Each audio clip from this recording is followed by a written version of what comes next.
Hey everybody, welcome back to the channel. Today I'm going to do a really quick video. I don't know if anybody is that excited about it, but I thought I would at least broach the subject, and that is there any difference between Dorico for Windows and Dorico for Mac? On the surface, I'm happy to report that there really is no major difference, which is pretty fantastic when you think about it. Which means if you have a PC at your workstation at your office, and then you have a MacBook at home, there's not really going to be any huge difference. But with the exception of maybe your PC doesn't have all the different fonts that your Mac does, there really is no major difference. But today I'm going to be showing you just a little bit of how you can interpret. So if you do need to go back and forth between the two, you have a better idea of how to do it, as well as you just have a good idea of how it works. Okay, so we're going to start on the Windows side here. And when we open up a document, the first thing you're going to be met with is the familiar hub. And the hub looks almost identical between the two.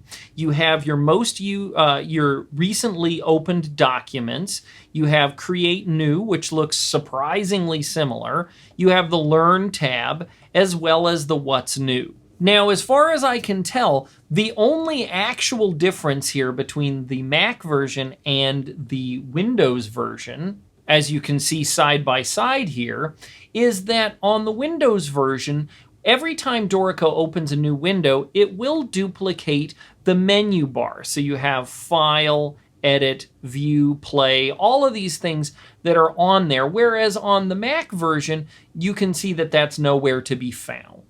Once you have a document open, the different screens are pretty much the same. We have the Setup tab, which shows us the different players and instruments, as well as our layouts, aka parts. We have the Write mode, which shows us the different palettes on the right, as well as the note entry tools on the left. Again, basically the same. We have the Engrave tab, which has all the same icons and all the same functionality, so you're not really missing out on anything there. We have the Play tab, which is going to show us our mixer, as well as our different instruments, and our track inspector, and also our VST instruments. Now again, one of the nice things that Dorico did is they make the Windows side and the Mac side look identical in terms of Dorico's buttons. It's also nice to see that when you open up Halion, whether you're opening it on the PC side or the Mac side, the interfaces again look almost identical. And so you really have no going back and forth or any headaches there, because if you're used to clicking on it in one space, it'll look almost the same on the other. Finally, we have the Print tab. Now, this is the one and only one where you really are going to see a little bit of a difference. On the Windows side, you'll notice that underneath the layouts, there's no other options, whereas on the Mac side, down here, we have access to the Apple Print module. Now, Windows does not do a kind of system-wide print menu like Mac does, and this is why Mac has a little bit of difference.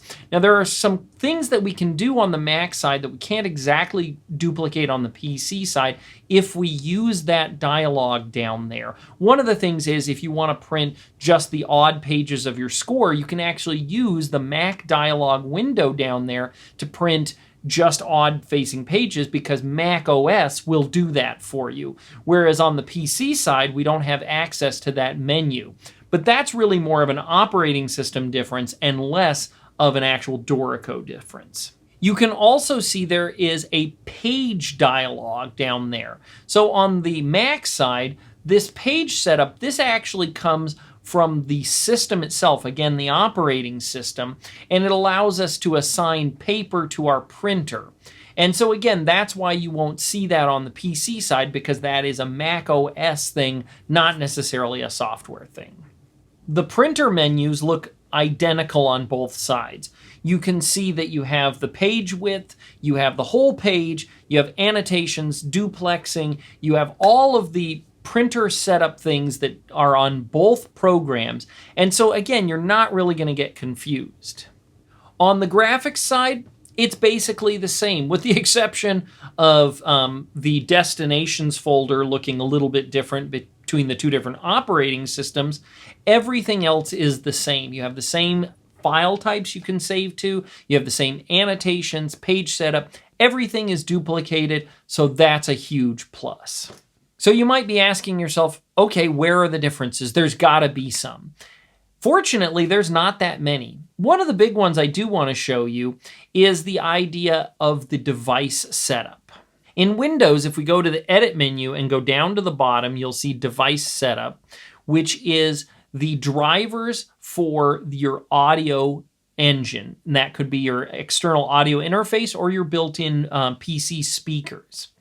Now, when you go to this on both Mac and PC, and fortunately it is under the Edit menu in both versions, they look very, very similar, but where the differences hit here is when you hit the device control panel, Windows is going to bring you to a far different kind of menu than you're going to see on Mac. Because Mac uses what they call core audio, which is a system that is universal to the entire operating system. Apple actually controls your audio device and then lets the programs use it, which I hate to say is actually a way better system than having each program and each piece of hardware use its own drivers. Now, this is not necessarily something that comes into play in Dorico, but I would recommend making sure that on the Windows side, you keep all of your drivers and software up to date on audio interfaces and things so that you can get optimal playback. On Mac, that's a much easier thing to do because a lot of audio interfaces are what they call core compliant, which means you can just plug them in without a driver and it's ready to go. Again, that is an operating system difference, but if you've ever used a Mac versus a PC when it comes to using professional audio gear like that, it's really nice to be able to just plug in your device and away it goes without any drivers or compatibility issues.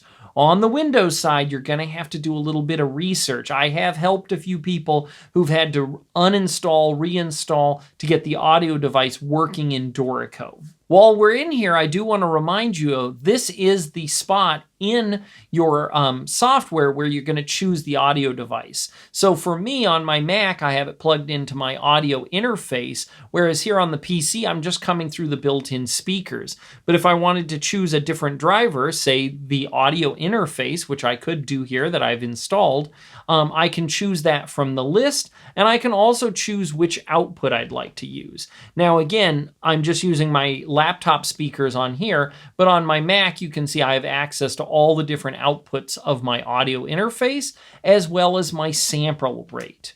If you do want to edit the buffer size to lower latency in your playback, you can come in here under this device control panel, and you can adjust the buffer size. Another quick difference here is where you're going to find your system-wide preferences. On the Mac side, we go to the word Dorico, which is one of our menus, and that's where our preferences are. On the PC side, it's under the Edit menu down there toward the bottom. As far as I can tell, pretty much every single option in here has something to do with the software, not with the operating system, so it looks basically identical. One of the only real differences that I see is the VST plugins. On the Windows side, you have an extra layer where you're going to tell the computer where you have your VSTs installed. This is a difference between Windows and Mac because on a Mac, they're all put in your library, which is both good and bad. It's good because it makes it universal to all the different audio software. It's bad because it's hiding from you and it's really hard to find if you want to, say, delete something. Whereas here on Windows, you can see there is a big long list of where any of your VST are installed. But you can clear the audio cache in both of these so that it'll rescan your plugins if you're having a problem or let's say you remove some plugins. In terms of overall performance, I can't actually tell the difference between the Windows side and the Mac side. Now granted, I have a very modern PC and I have an M4 Max MacBook Pro. So both computers are very powerful, so this software has no problem running on either one. I will say one difference is a very cheap PC laptop will not have the same kind of performance as a low-end MacBook. If you were to buy a brand new M5 MacBook Pro, it will run circles around a comparable price PC because of the power ratio that you get.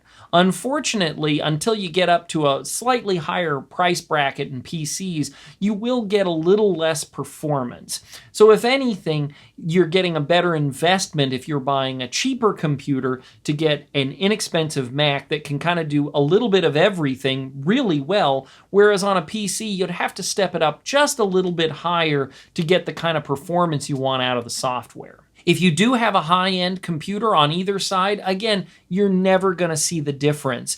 And so when I've used Dorico on my PC laptop or on my PC tower, it looks exactly the same and runs the same as on my Mac. Now, to be clear, this is true of the operating system in general, but anytime you hear somebody say a keyboard command on the PC, if they say the word control, that equals out to be the command key on the Mac. And for some fun reason, they switched them around backwards years ago. So the command key is closest to the keyboard on the Mac, but the control key is farthest from the keyboard on the PC.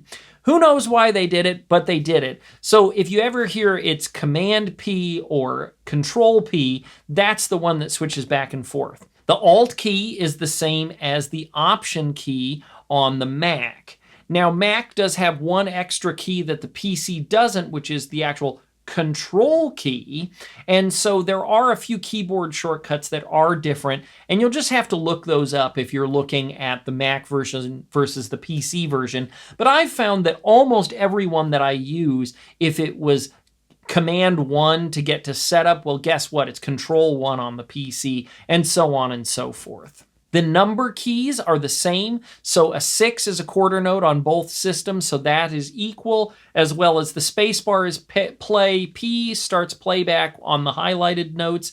So all of those things work really well and very, very uniform. Again, this is not a real exciting video, but what I was really surprised and really happy about is how absolutely uniform the two systems are, almost down to the level of installing the software, because the install program looks the same on both. Now, one small difference is, for whatever reason, the download assistant on the PC works a little bit quicker. It loads faster, and it kind of gives me a better idea of what's going on kind of immediately, whereas on the Mac side, it does have to do a lot of churning and logging and everything else. Part of it is due to the operating system advanced security features on the Mac side, which is, again, it's not a stability issue, but it does slow you down ever so slightly when you have to go into here. But fortunately, we rarely ever have to go into here.